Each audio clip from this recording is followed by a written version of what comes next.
Deus tem uma palavra poderosa para a sua vida, para a sua casa, para a sua família, para os seus negócios. Abra o teu coração nesta noite. O Espírito Santo de Deus está neste lugar. O próprio Jesus está neste lugar. Aleluia. Se você encontrou Jó 42, coloque-se de pé em reverência à palavra do Senhor. Jó 42, vamos ler do versículo 1 ao 17. Pastor, não estou achando. Abre lá o livro de Salmos, Salmos 1, é o anterior a Jó 42. Amém? A palavra do Senhor nessa noite nos diz o seguinte: Então respondeu Jó ao Senhor, dizendo: Bem sei eu que tudo podes, e que nenhum dos teus propósitos pode ser impedido. Quem é este que sem conhecimento encobre o conselho? Por isso relatei o que não entendia, coisas que para mim eram inescrutáveis e que eu não entendia. Escuta-me, pois, e eu falarei, eu te perguntarei, e tu me ensinarás. Com o ouvido dos meus ouvidos ouvi, mas agora te veem os meus olhos. Por isso me abomino e me arrependo no pó e nas cinzas. Sucedeu que, acabando o Senhor de falar a Jó aquelas palavras, o Senhor disse a Elifaz, o tenamita: A minha ira se acendeu contra ti e contra os teus dois amigos, porque não falastes de mim o que era reto, como o meu servo Jó. Tomai, pois, 7 bezerros e 7 carneiros, e ide ao meu servo Jó e oferecer holocaustos por vós. E o seu servo Jó orará por vós, porque deverás a ele aceitar, para que eu não vos trate conforme a vossa loucura. Porque vós não falastes de mim o que era reto, como o meu servo Jó. Então foram Elifaz, o tenamita, e Bildade, o suíta, e Zofar, o naamita, fizeram como o Senhor lhes dissera, e o Senhor aceitou a face de Jó. E o Senhor virou o cativeiro de Jó quando orava pelos seus amigos, e o Senhor acrescentou em dobro a tudo quanto Jó antes possuía. Então vieram a ele todos os seus irmãos e todas as suas irmãs e todos quantos dantes o conheceram, e comeram com ele pão na sua casa, e condoeram dele, e o consolaram acerca de todo o mal que o Senhor lhe havia enviado. E cada um deles lhe deu uma peça de dinheiro e um pendente de ouro. E assim abençoou o Senhor o último estado de Jó, mais do que o primeiro, pois teve 14.000 ovelhas, 6.000 camelos, 1.000 juntas de boi, 1.000 juntas. Também teve 7 filhos e 3 filhas. E chamou o nome da primeira Gemita, e o nome da segunda Késia, e o nome da terceira Queren, Apuque, e em toda a terra não se achavam mulheres tão formosas como as filhas de Jó.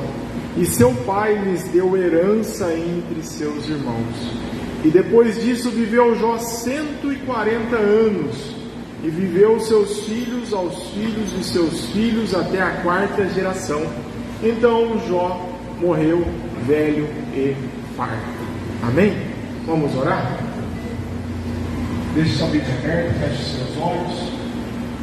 Senhor Deus, na sua presença, ó Pai, nós nos colocamos diante da sua graça, ó Pai, diante da sua presença, ó Pai. Fala conosco, ó Pai, poderosamente. Senhor, em nome de Jesus, que não seja eu falando, mas sim o Teu Santo Espírito falando através da minha vida. Espírito Santo de Deus, testifica esta palavra ao coração de cada um. Então, Pai, eu oro em nome de Jesus. Amém? Qual que está melhor? Esse está melhor ou esse aqui está melhor? Esse primeiro ou esse segundo? O primeiro? Esse? Está ouvindo melhor aí? Ou esse daqui? Esse? Então tá bom. Então vamos para lá. Glória a Deus. Amém. O Ju está lá tentando regular lá também, vai dar certo, em nome de Jesus. Jó é uma figura emblemática, irmãos, na Bíblia. Os teólogos liberais, eles abandonaram, aqueles que abandonaram a fidelidade das Escrituras, dizem que Jó ele não existiu, que ele é uma metáfora, que ele é uma lenda, que ele não foi uma pessoa real.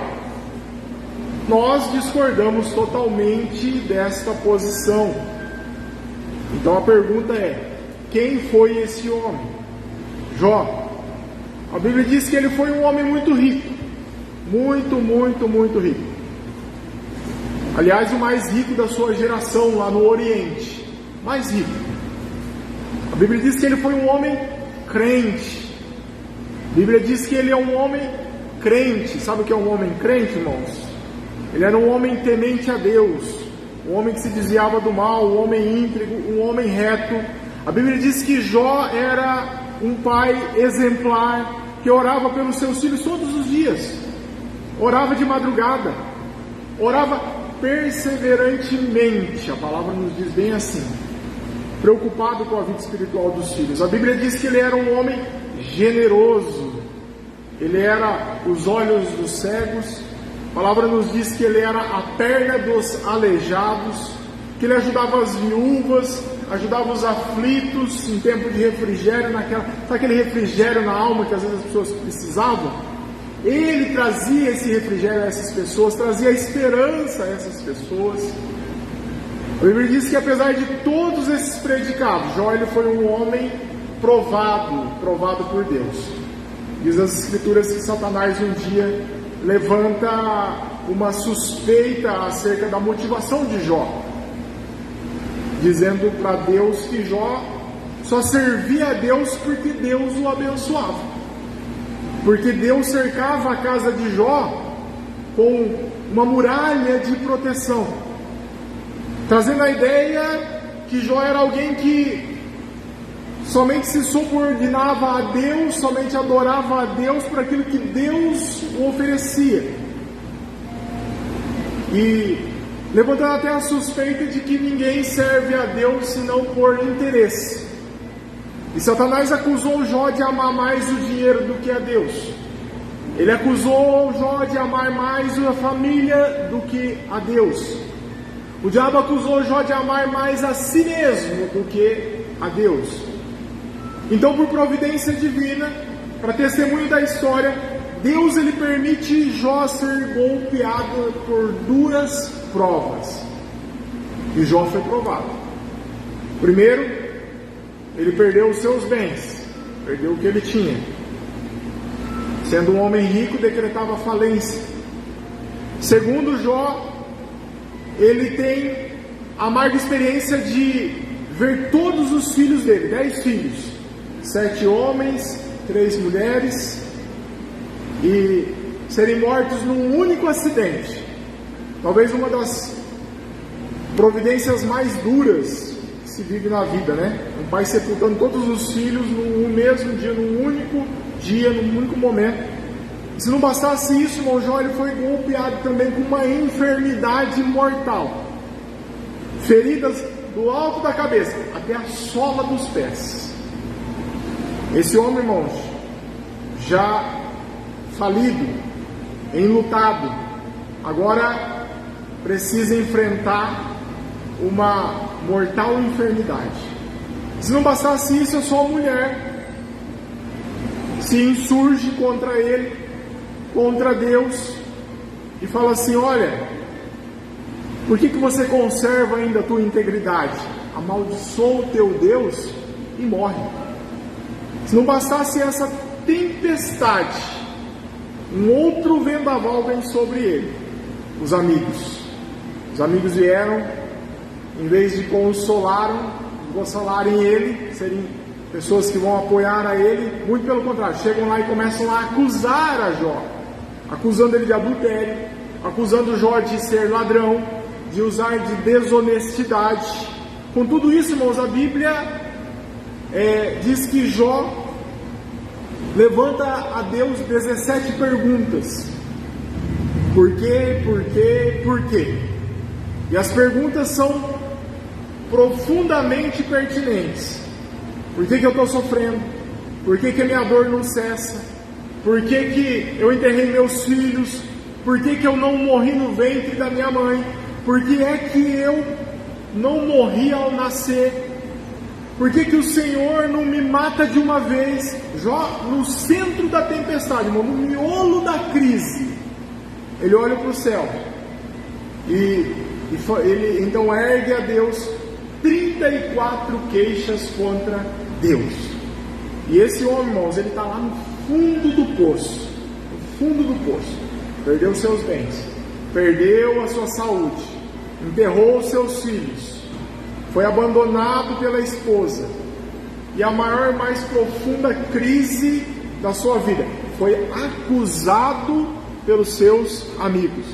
E diante de tantas perguntas e queixas, irmãos, a única resposta que ele escutou foi o silêncio de Deus. E eu posso lhe garantir, o silêncio de Deus, irmãos, ele grita mais alto na nossa alma do que o ruído mais barulhento de qualquer circunstância adversa. Essa é uma realidade. Jó, ele perdeu, diríamos, tudo, exceto Deus, exceto a fé. E é nessa crise medonha que ele arranca do peito um brado de esperança e diz: mas uma coisa eu sei, que o meu Redentor, ele vive, aleluia, que eu verei o meu Redentor. E então, irmãos, Deus, ele rompe o silêncio e cuidadosamente faz a Jó 70 perguntas. Se você for ler o livro de Jó, você vai ver tudo isso. 70 perguntas, todas perguntas retóricas, impossíveis de serem respondidas. E Deus, ele pergunta: olha, Jó, onde que você estava quando eu lançava os fundamentos da terra? Jó, onde que tu estavas quando eu espalhava as estrelas no fundamento? Onde que tu, Jó, estava quando eu cercava as águas do mar, impedindo elas de que invadissem a terra? E Deus, ele foi revelando a sua majestade, a sua grandeza, a sua soberania a Jó. E Jó, irmãos, ele foi como que esmagado diante da grandeza e da majestade de Deus. Jó, ele vai descobrir algumas coisas magníficas. Primeiro, ele descobre quem é Deus. Em segundo, ele descobre quem eu sou. E, aliás, irmãos, essas são as duas maiores revelações da existência. Ninguém pode viver de forma significativa na vida, primeiro, se não conhece a Deus, se não sabe quem Deus ele é. Ninguém pode viver uma vida sensata sem saber quem é Ele mesmo. Então, irmão, Jó, no capítulo 42, nesse texto que nós lemos, ele trata algumas coisas. E nós precisamos compreender essas coisas. E uma das coisas que ele compreende é que ele conhece a Deus. No verso 2, Jó 42, ele diz assim, ó: bem sei eu que tu tudo podes. Irmãos, não há descoberta mais importante na vida do que esta, nesta noite. Não tem. Quem que é o seu Deus? Quem é? Quão grande, irmão, é o seu Deus? Quanto que pode o seu Deus? Vejam vocês, irmãos, que a circunstância, ela não mudou. O que mudou foi o conceito. Não foi a realidade circunstancial que mudou, irmãos. Foi a teologia que mudou. É a restauração, irmãos, ela não começa quando as coisas mudam. A restauração começa, irmãos, quando a mente, aqui ó, dentro da cabeça, quando o nosso entendimento, ele muda. A restauração começa, irmãos, quando você entende as verdades espirituais com clareza. Isso é libertador. Com nitidez, irmãos, quando você compreende essas verdades espirituais com nitidez, apesar de repente de estar passando por os maiores problemas. E eu garanto, irmão, que eu tenho problema, você tem problemas, Fosse um só, ainda olha lá. Seu irmão que está do teu lado, olha para ele aí, pergunta para ele: irmão, você tem problema? Assim, nenhum nem dois. Nenhum nem dois. Não é nem singular, é plural, pastor. E plurais, né? Coloca plurais nos plurais. Mas entenda, irmãos, que quando nós passamos por esses problemas, quando nós entendemos com nitidez, mesmo passando por esses problemas, com algumas verdades espirituais, irmãos, as coisas mudam. As coisas mudam totalmente. Jó, ele diz assim: eu sei que tudo podes. Irmãos, o seu Deus, ele controla o universo. O meu Deus, ele controla todas as coisas. O seu Deus, irmãos, ele dirige as estações do ano. O seu Deus, irmãos, ele dirige as nações. O seu Deus, ele tudo pode. E essa é a verdade, irmão, que você precisa também compreender à luz desse texto. A segunda coisa, irmãos, que Jó ele vai entender de uma maneira tão linda é que Deus ele tem um plano. Deus tem um projeto. Deus tem um propósito. E que não existe acaso, não existe sorte, não existe azar, não existe sincretismo ou misticismo. Ele diz que nenhum dos seus planos podem ser frustrados. Irmãos, entender isso é libertador, é poderoso. Entender isso, irmãos, traz aqui, refrigério para a nossa alma, refrigério para a nossa vida. Entender isso, irmãos, você passa a compreender que a sua vida não é uma lasca de madeira que é jogado lá no mar da vida e empurrado de um lado para o outro ao sabor das circunstâncias. Você não está à deriva, irmão. A sua vida, irmãos, está nas mãos de Deus, um Deus todo-poderoso, e Ele está trabalhando não contra você, mas a favor da sua vida. Aleluia! Ele está trabalhando para você, para que todas as coisas em sua vida cooperem para o seu bem. Você pode dizer isso para o seu irmão? Fala: Deus está trabalhando, Deus está agindo. Creia, olha nos olhos, irmão, e fala: Deus está trabalhando. Você consegue olhar nos olhos da pessoa? Deus está trabalhando. Isso aqui não é uma frase de efeito, irmão. Isso aqui é algo que você tem que ter como a sua verdade espiritual. Deus, ele está trabalhando a seu favor. E ele, irmãos, descobre algo maior ainda. Ele vai reconhecer agora também, não só quem Deus ele é, mas Jó ele reconhece quem ele é. E a primeira coisa que ele descobre, irmãos, é que ele é extremamente limitado em seu conhecimento. No verso 3 ele relata: verdadeiramente eu falei o que eu não entendia. Jó ele fala isso. Irmão, quanto mais um homem sabe, quanto mais um homem conhece, quanto mais ele granjeia conhecimento, quanto mais avança na sabedoria humana, mais humilde o homem é. Sabe por quê? Porque só lata vazia faz barulho.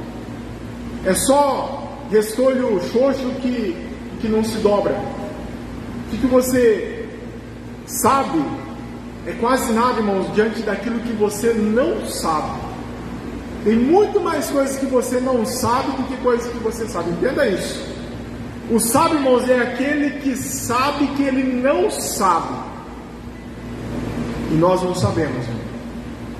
Porque o que eu ou você ou nós sabemos, irmãos, é muito pouco em relação àquilo que existe ainda para nós entendermos ou aquilo que Deus ele é.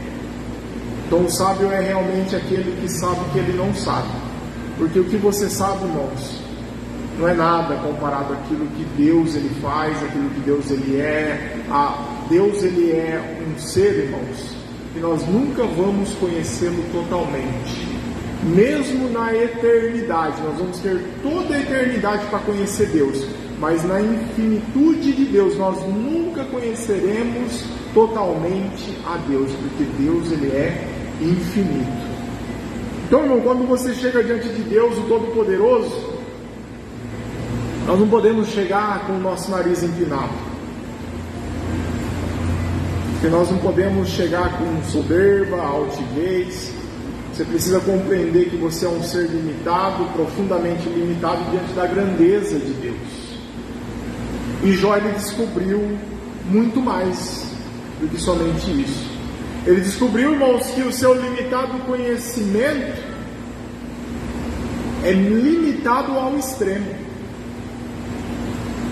E ele percebeu a sua limitação não só da vida, não só da realidade, não só da história, não só dos conhecimentos. Ele nos fala sobre o versículo 5, dizendo assim: Deus, eu te conhecia de ouvir, só de ouvir, mas agora os meus olhos te veem. Eu quero te perguntar, você conhece a Deus? O quanto você conhece a Deus? Porque, irmãos, conhecer a Deus não é simplesmente uma coisa teórica. Não é uma matéria que você vai para uma escola para aprender, e lá você descobre as coisas, e aí você prova os caracteres de Deus, as características de Deus, os atributos de Deus. Não, irmão, isso aqui você aprende num livro de teologia. Um bom livro de teologia te ensina tudo isso, os atributos de Deus. A pergunta é: você conhece a Deus? Você conhece a Deus, irmãos, a sua essência? E para nós conhecermos a Deus, irmãos, na sua essência, nós temos que conhecer a Jesus. E o próprio Jesus já disse isso, que a vida eterna é essa: conhecer a Deus e a Jesus Cristo, a quem Ele enviasse. Quando você conhece Deus, irmãos, quão íntimo você é de Deus, quão profundamente você se relaciona com Deus, é quando você percebe que você é diferente, onde Deus, apesar de tudo que Ele é, Ele te ama, Ele te conhece, Ele cuida de você. O homem, irmãos, esse homem Jó, apesar dele receber o maior elogio de Deus, Jó, ele era um exemplo. O próprio Deus disse: olha, não tem ninguém na terra como ele. Era um exemplo para Deus, Jó. E esse homem, em um momento, ele bota a mão na boca e ele fala assim: olha, Deus, eu somente te conhecia de ouvir falar, mas agora os meus olhos te veem. Eu quero te dizer, irmãos, que você pode conhecer mais a Deus. Você pode ter muito mais de Deus. E mais ousadia, oração. Irmãos, uma coisa que me chama a atenção na Bíblia é o livro de Efésios, lá no verso 3:19, onde Paulo ele ora. E essa oração de Paulo era uma oração muito ousada, sabe por quê? Porque Paulo ele fala assim: olha, eu oro para que vocês não sejam tímidos diante de Deus, e que vocês venham a conhecer toda a plenitude de Deus. Paulo ele ora dessa forma, para que nós conheçamos a plenitude de Deus. Não, você pode conhecer essa plenitude, porque esse Deus, irmãos, ele é transcendente. Nem os céus dos céus podem deter esse Deus, mas nós precisamos conhecê-lo. Irmãos, esse universo, qual que é o tamanho do universo? Segundo os cientistas, o universo ele tem um tamanho, e ele é medido em 93 bilhões de anos-luz, e Deus é maior do que esse universo. Mas sabe o que é 93 bilhões de anos-luz? É assim, ó, para você pegar de uma ponta a outra do universo, a velocidade da luz, que é a velocidade máxima que nós conseguimos compreender, você leva 93 bilhões de anos para chegar de uma ponta na outra. E o nosso Deus é maior do que tudo isso, muito maior. E eu lhe garanto, irmãos, que nem toda a eternidade vai ser suficiente para você conhecer a Deus por completo. Ele não é limitado, irmãos, em seu ser. Deus ele não tem um limite. E Deus, ele diz: eu vou lhe dizer, irmãos, que ninguém pode conhecer a Deus sem conhecer a si mesmo. Alguém pergunta: pastor, como que eu lido com a vaidade? Como que se lida com a altivez? Como que se lida com a soberba? A resposta, irmãos, é a seguinte: conheça a Deus. Conheça a você mesmo. Quem conhece a Deus, irmãos, conhece a si mesmo. E aí não tem espaço para arrogância. Não existe espaço para arrogância no seu coração se você conhece a Deus. Jó, ele fala isso. Jó, ele fala assim: olha, eu me abomino no pó e nas cinzas. Mas o que mais me impressiona, irmãos, é que esse Deus, ele é um Deus da restauração. A restauração, sim, mas não é um Deus da explicação. A restauração, sim, mas a explicação, não. E eu queria que você fosse comigo lá no verso 10. Se puder projetar, Charles. Jó 42, 10. Porque numa lida só, numa sentada só de você ler o livro de Jó, você vai descobrir que o verso 10 ele é a chave desse livro. Porque o livro, irmãos, ele não trata do sofrimento. Muitas vezes a gente lê o livro de Jó e ouve falar de Jó, fala: é aquele camarada que sofreu. É um livro de sofrimento. Quando vai se pregar sobre Jó, fala: vai pregar sobre sofrimento. Mas, irmãos, não é um livro que trata de sofrimento, mas ele trata de restauração. O livro, irmãos, ele nos leva ao fundo do poço da angústia, da dor humana, para dizer, irmãos, que por mais profundo que seja esse poço de sofrimento, a graça de Deus, ela vai lá no fundo para te tirar de lá. Por mais difícil que seja a situação que você está vivendo, a graça de Deus, ela vai lá no fundo e te tira desse profundo poço ao qual você está vivendo. Eu não sei a crise, irmão, que você está vivendo, a dor que está latejando, porque por vezes a dor ela lateja lá no seu peito. Eu não sei a circunstância, irmãos, que está assolando a sua alma, e por vezes nós perdemos noites de sono. Eu não sei qual que é a crise que você está vivendo de repente no seu relacionamento com os seus filhos. Eu não sei o que você está vivendo no seu relacionamento com a sua esposa, com o seu marido. Eu não sei o que você está vivendo quanto à sua saúde. Eu não sei a crise, irmãos, de repente que você está com o seu relacionamento com as suas amizades, com os seus amigos. Eu não sei. O que eu sei, irmãos, que nesta noite Deus ele pode colocar consolo na sua alma e colocar você de pé, porque esse é o Deus que eu conheço.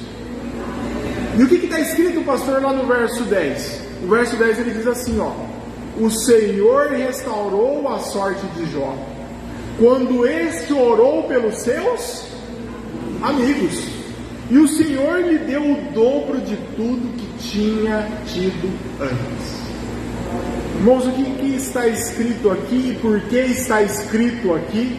O que está escrito aqui, irmãos, é que os amigos dele, por quem ele orou, mas também são aqueles que o acusaram de ladrão. Você percebeu isso? E Jó, ele era um homem generoso. Acusaram Jó, irmãos, de explorar os pobres e de explorar as viúvas. Esses são os amigos de Jó, quando diziam que Jó eram as pernas do aleijado e os olhos do cego. E eu faço uma pergunta simples a você: qual a sua reação quando alguém acusa você sendo inocente? Você fica feliz? Você dá pulos de alegria? Olha, estão me acusando, mas eu sou inocente. Você olha e fala, se você diz assim: ai, que coisa maravilhosa, porque a Bíblia diz: feliz daqueles que são injustiçados, bem-aventurado, né? Uma bem-aventurança. É assim que você reage? Animado? A resposta é não. Ninguém fica feliz. Mas o que Deus ele diz aqui para Jó, irmãos, porque você lê o livro e ele se defende, ele se queixa e o coração está abatido. E Deus ele disse uma coisa, irmãos: olha, filho, diante de tudo que você está vivendo, diante de tudo que você está passando, vamos mudar o método? Deus ele fala isso para Jó. Pare de se defender. Jó, pare de se queixar. Entra na brecha da intercessão. Você já ouviu falar da brecha? Entrar na brecha da intercessão? Pare de se defender, pare de se queixar. Ore para esses homens que estão te massacrando. Comece a orar por eles. Irmãos, ninguém pode orar para alguém que tem mágoa. Você já conseguiu orar para alguém tendo mágoa na pessoa? Ninguém consegue orar, irmão, para alguém que tem mágoa. Ninguém consegue orar e ao mesmo tempo orar e abençoar. Para intercessão, irmãos, tem que ter o perdão no coração, aqui dentro. Você não consegue interceder por alguém que magoou, que você está com mágoa no seu coração. Diz a Escritura que quando ele começou a orar pelos seus amigos, Deus mudou a chave. Deus mudou a vida dele. Deus restaurou a história. Deus restaurou a sorte de Jó. A Bíblia diz isso. E eu quero dizer, irmãos, que Deus, ele é o Deus da restauração. E entenda, irmãos, que as 5 áreas que Satanás ele tentou destruir na vida de Jó, Deus restaurou todas elas. Deus é o Deus da restauração. Deus ele restaurou a saúde. Deus deu mais 140 anos, irmãos, para Jó.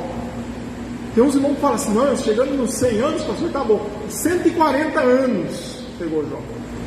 E ainda que a medicina, irmãos, tenha dado uma sentença de morte, Deus ele pode alterar esse diagnóstico. Deus ele pode estender as suas mãos, irmãos, e fazer um milagre. Porque a última palavra é a palavra do Deus vivo. O que você está vivendo hoje? Segundo, irmãos, Deus ele restaura também os bens de Jó. Deus ele não restaura só a saúde. Deus ele restaura os bens de Jó. No verso 12 diz que Deus o abençoou, o último estado de Jó, mais do que o primeiro. E você nota que Deus, irmãos, deu o dobro para ele. Talvez essa pandemia trouxe prejuízo financeiro para você. Talvez a sua empresa caiu o capital. Talvez você abaixou, irmãos, o seu salário, teve que abaixar. Talvez tenha perdido, irmãos, recursos diante de uma crise nacional, diante de uma crise mundial. Talvez você esteja, irmãos, com o seu coração preocupado com toda essa atividade que se avizinha por aí. Como é que está o seu coração? Eu quero te dizer, irmãos, que Deus ele é poderoso para restaurar a vida financeira. Que Deus, irmãos, ele é poderoso para colocar você, para dar um novo horizonte para a sua vida. Que Deus ele é poderoso, irmãos, para mudar a tua história, para trazer uma restauração completa sobre todas as áreas da sua vida. Deus ele dá saúde. Deus ele restaura a vida financeira. Em terceiro lugar, irmãos, Deus ele restaura também o que a Bíblia diz, as amizades de Jó. E eu acho isso impressionante, porque aqui é um princípio de vida, irmãos, dos mais sábios para a sua vida, para a minha vida. Via de regra, quando você está sendo injustiçado, quando você quer tomar essa causa nas suas mãos, você quer fazer justiça. Quando você, de repente, quer tomar ali essa causa nas suas mãos, de repente você quer para devolver as acusações daqueles que estão fazendo acusações contra você. E aí o que acontece, irmãos, é que Deus ele vai lá para os acusadores de Jó, e Deus diz bem assim para eles: ó, olha, vocês foram loucos, vocês não falaram de mim, que eu sou justo, mas vocês falaram de Jó, vocês falaram coisas terríveis, mas agora para vocês serem restaurados, vocês vão ter que ir lá até Jó, ao qual vocês acusaram levianamente, e aquilo que Jó orar por vocês, eu vou te abençoar e vou livrar vocês. Eu vou restaurar vocês. E aí os amigos de Jó voltam até Jó, chegam até Jó, e ali então a oração de Jó pelos amigos dele é que traz a restauração.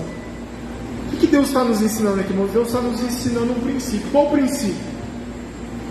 Se você cuidar da sua piedade, irmãos, Deus ele vai cuidar da sua reputação.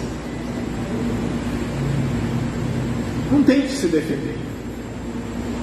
Você tem que andar com Deus, irmãos, porque quando você anda com Deus, Deus ele defende você. Deus é o nosso defensor.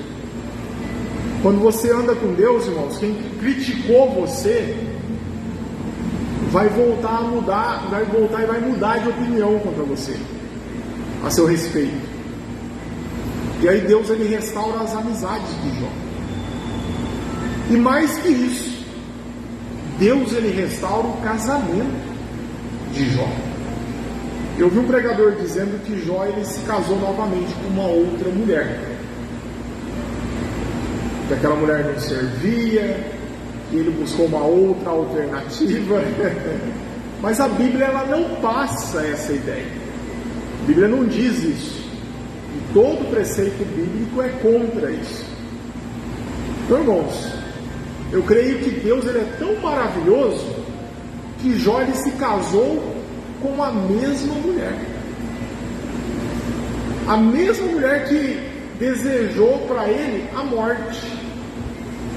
Mandou que ele morresse na hora do sofrimento. Tem que ter perdão. E casamento é isso. É relacionamento de pessoas que não são perfeitas e que precisam recomeçar todos os dias. Talvez você está magoada com o seu marido. Talvez você está magoado com a sua esposa, com a sua mulher. Eu não sei o que acontece. Talvez você está pensando até que não tem mais jeito. Muitas pessoas até pensam em jogar a toalha. Mas eu quero te incentivar, irmãos, porque Deus é aquele que restaura todas as coisas. E Deus vai restaurar o seu casamento. Perdoa o seu marido. Perdoa a sua mulher. Deus ele nos instrui a um recomeço, a um novo ânimo. Porque, irmãos, o melhor de Deus, ele está por vir. O melhor de Deus, irmãos, ele está pela frente. Creia nisso. Você vê que quando Jesus ele faz o milagre do vinho novo, o vinho novo é melhor que o vinho antigo. A restauração de Deus traz a melhoria para a nossa vida. Deus ele melhora, irmãos, o teu casamento. Deus ele melhora a tua vida financeira. Deus ele melhora as situações na sua vida. Até quando eu cheguei aqui, eu estava conversando com o Márcio lá fora. O Márcio estava falando para mim das aventuras, né, Márcio? Das cristoincidências, porque não tem coincidência para crente, irmão. É Deus trazendo ali a hora certa, o momento certo. Deus usa quem Ele quer, a hora que Ele quer. O mais ocupado de todos é Deus está ali pegando para usar. Ah, pastor, eu sou muito ocupado para Deus me usar, para Deus trazer. Não, irmão, é esse mesmo que Deus gosta. E aí o Márcio estava contando das histórias dele, que ali entra pessoas no carro, ele leva para lá, traz para cá, né, Márcio? Irmãos, e é cada problema. Aparecendo a minha mesa lá da TIM, né? Na hora que congestiona lá, por quê? Por causa das situações, das circunstâncias que as pessoas trazem. Por quê? Irmãos, as pessoas estão sem Deus. As pessoas estão precisando de Deus. As pessoas não estão conhecendo Deus. E sabe o que acontece com essas pessoas? Elas ficam perdidas, porque não tem um norte, não tem um Espírito Santo de Deus, irmãos, que dá a direção. E aí as pessoas acabam fazendo coisas erradas, que trazem consequências terríveis para a sua vida. Essa sexta-feira mesmo eu estava aqui orando. Orei pela sua vida, orei pela sua casa, pela sua família. Tinha mais gente orando aqui comigo. E Deus me mostrou uma pessoa, 2 vezes, não uma, 2 vezes. E hoje eu fui falar com essa pessoa. E justamente, irmãos, Deus ele revela para que haja restauração. Eu não preciso falar o nome, não preciso falar quem é, mas a pessoa estava assim: olha, pastor, a realidade é que eu estava pensando em me separar. A minha vida está terrível, meu casamento está terrível. Mas por que está tudo isso terrível? Por causa disso, daquilo, por causa do ciclano, do Beltrano. Irmãos, não era nem nada a ver um com o outro, eram as situações da vida que estavam levando ele àquela circunstância. Eu falei: não, irmão, para com isso. Não é assim não. Para você lidar com isso, você tem que fazer assim. Vamos orar aqui, vem cá. E aí nós oramos. E Deus mudou o coração deles. Mudou o ânimo. Mudou o entendimento. E eu creio que Deus está mudando a situação. Porque, irmãos, quando nós oramos a Deus, Deus ele traz a revelação, Deus ele traz o agir, Deus leva a gente lá, Deus faz. O que acontece é assim, Deus ele está agindo a nosso favor, Deus ele não nos deixa à mercê, Deus ele não nos abandona, Deus está cuidando de todas as coisas.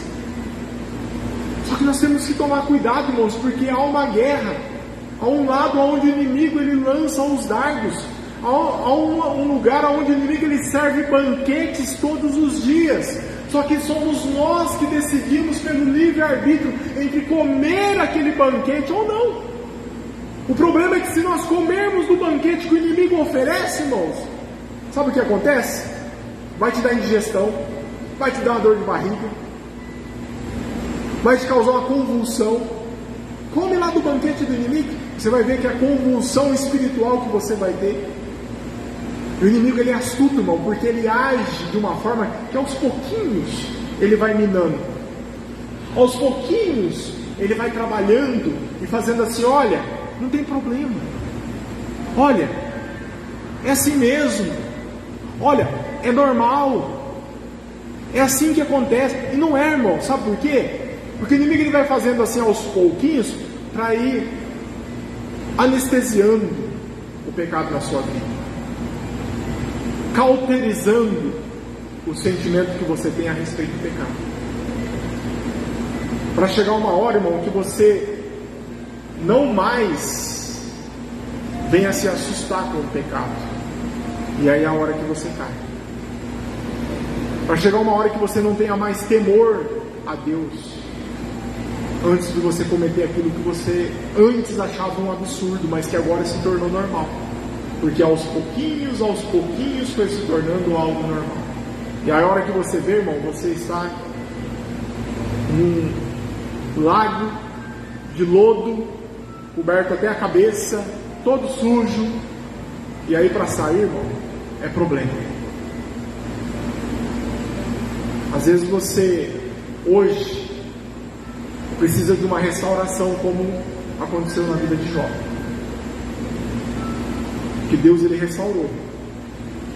Deus ele pode mudar a sua história, Deus pode mudar a sua realidade.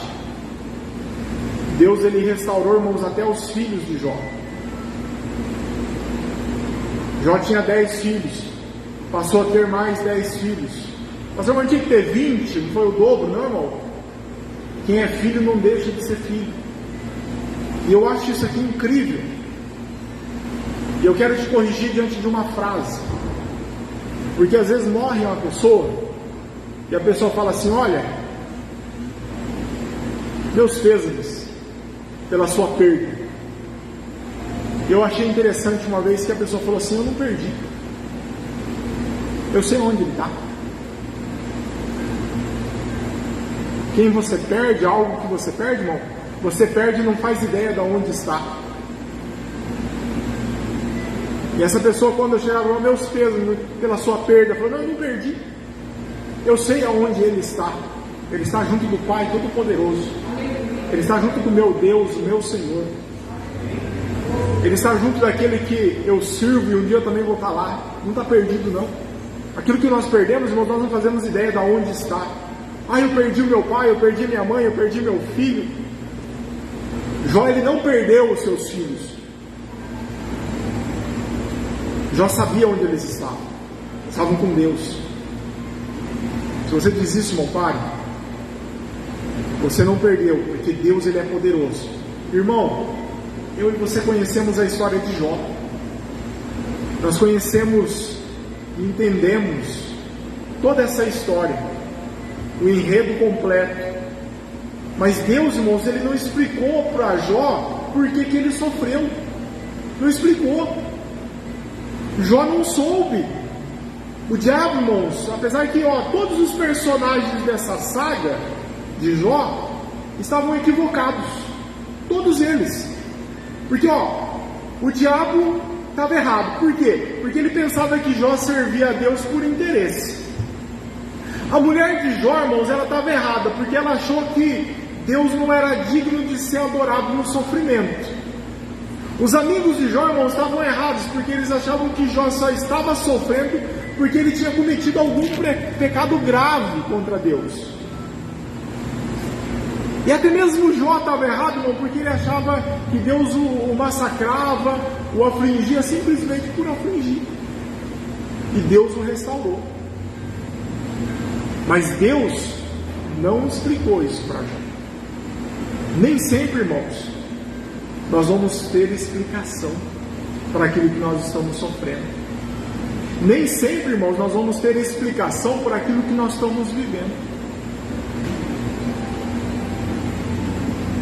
Por isso que a Bíblia nos fala que nós somos as pessoas que vivem não por aquilo que nós vemos, mas por aquilo que nós cremos. Nós não vivemos por aquilo que nós vemos, mas nós vivemos pela fé. E algumas pessoas chegam para mim e falam: pastor, eu tenho tantas perguntas, eu não obtive resposta ainda de Deus. Eu falo: nem vai ter. Mas muitos dizem isso: olha, eu vou chegar diante de Deus, diante de Jesus, eu vou fazer algumas perguntas para Ele me explicar. Deixa eu te dizer uma coisa, irmão. Não vai precisar chegar diante de Deus lá e ficar fazendo pergunta não, porque o céu ele é autoexplicativo. Porque as perguntas lá, irmãos, elas não farão sentido. Não tem sentido pergunta lá. Sabe por quê? Porque a Bíblia diz assim que a nossa leve e momentânea tribulação produz para nós eterno peso de glória acima de toda comparação.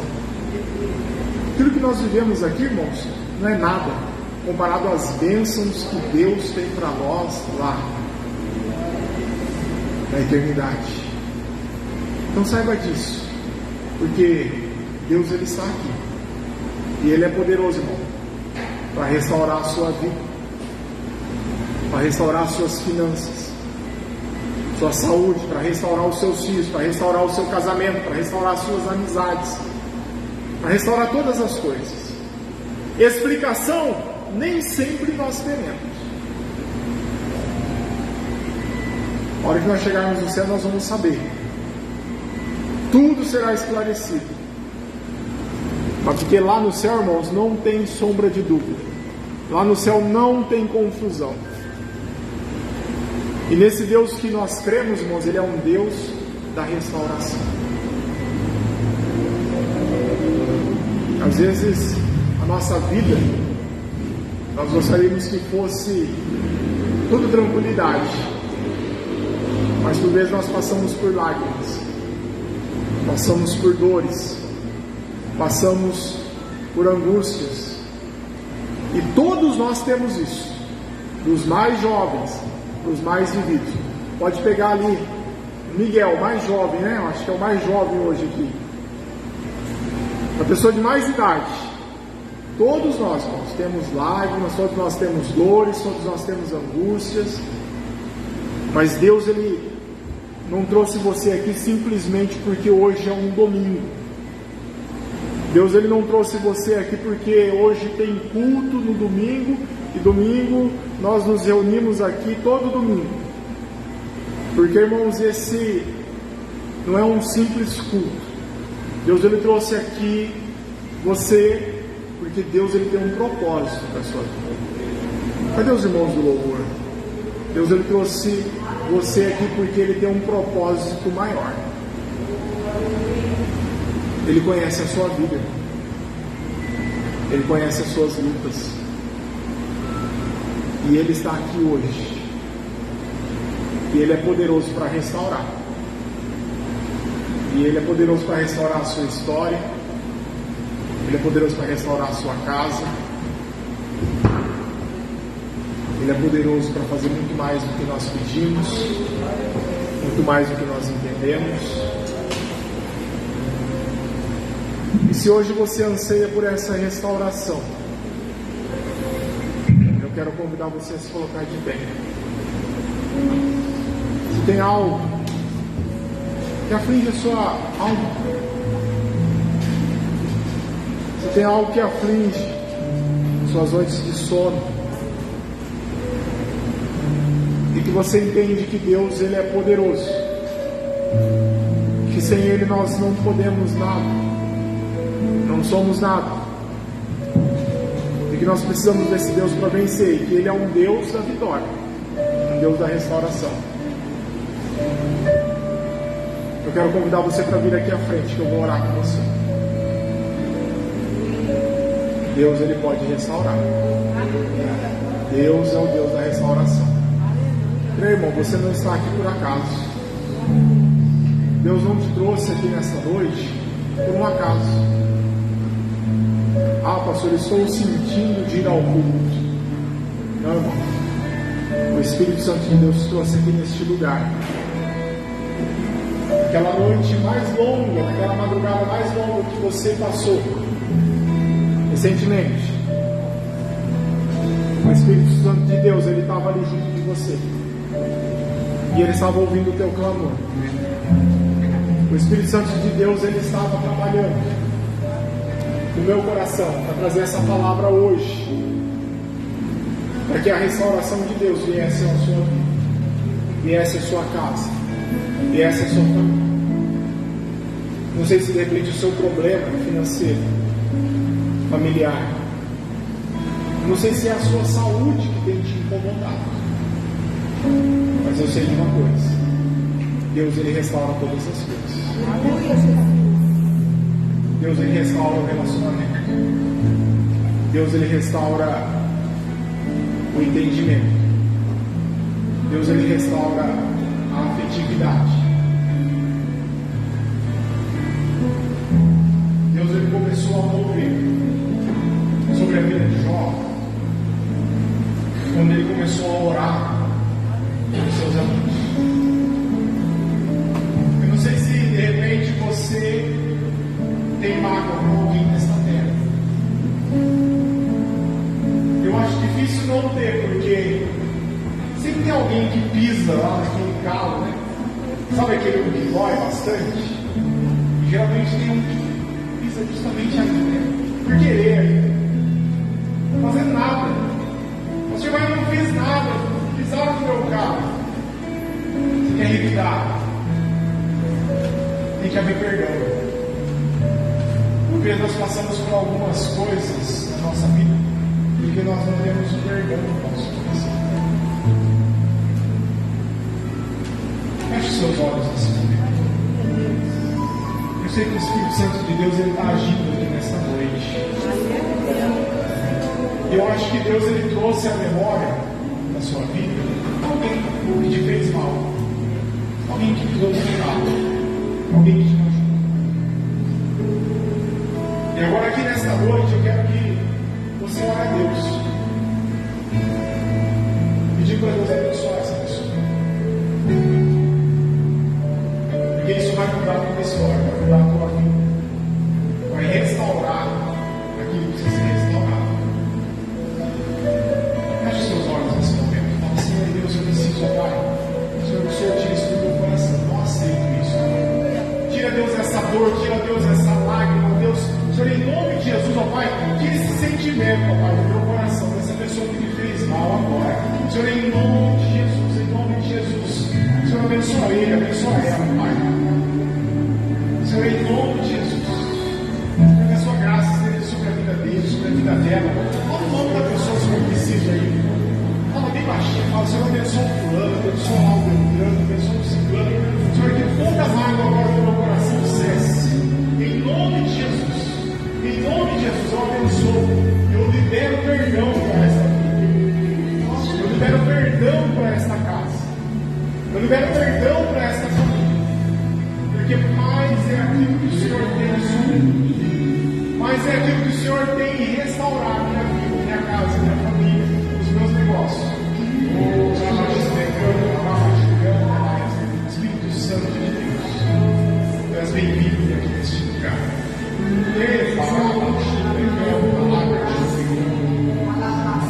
Trabalho, Espírito Santo de Deus, mas o Senhor restaurado, mas o Senhor baixando, em nome de Jesus, em nome de Jesus, em nome de Jesus, agora nesse momento, abençoa essa família, representando, trabalha essa casa, em nome de Jesus, em nome de Jesus, abençoa, declara, Pai, sua bênção.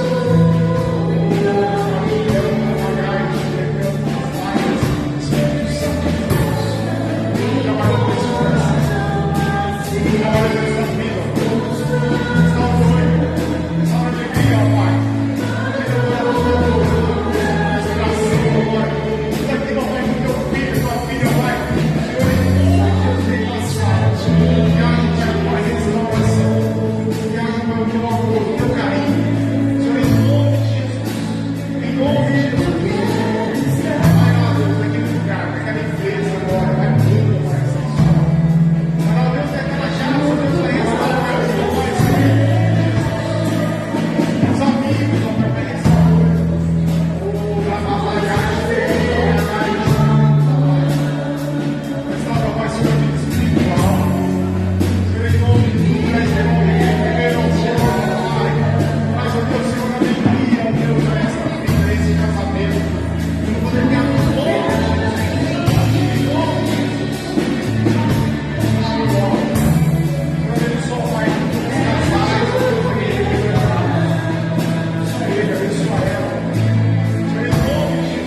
Jesus, ele venceu o mundo e ele te coloca como vencedor.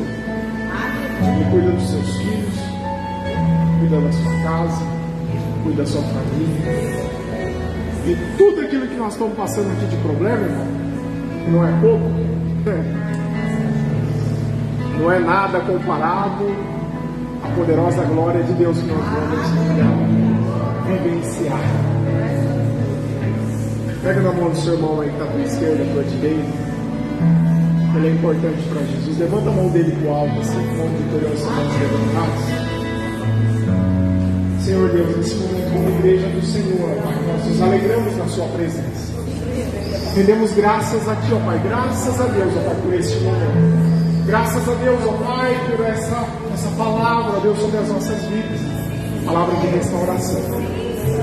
Palavra de uma nova história. De um novo ânimo. Oh, Senhor, nós rendemos graça, ó Pai, por podermos estar aqui, nesse santo lugar, onde o Senhor marcou um encontro conosco. Obrigado, Deus, pelo nosso lar. Obrigado, Deus, pelo trabalho. Obrigado, Deus, Senhor, pelos nossos parentes, pelos nossos amigos, pelos filhos, pela esposa, pelo marido. Obrigado, Pai, pelos irmãos, pela irmã. Senhor, em nome de Jesus, rendemos graça, Pai. Obrigado, Deus, por podermos estar aqui na sua presença. Obrigado, Deus, por este mês, e que este mês, ó Pai, seja um mês abençoado. Final de ano, ó Pai, de restauração do Senhor. Senhor, Pai, eu oro, abençoa cada um aqui, pelo poder que há no nome de Jesus. Que assim o amor de Deus, que a graça do nosso Senhor Jesus Cristo, e as consolações do Santo Espírito, do Doce Espírito, esteja sobre a sua vida. Deus abençoe a sua casa. Deus abençoe o seu trabalho. Deus abençoe a sua família. Deus abençoe a sua vida. Em nome de Jesus. Cumprimento seu irmão com a paz do Senhor Jesus. Deus os abençoe. Em nome de Jesus. Que a bênção do Senhor ela seja completa. Em nome de Jesus. Dá um abraço aí no seu irmão, na sua irmã. Fala aí do Senhor é contigo. Fazemos essa oração, você. Shalom, Adonai. Adonai, shalom.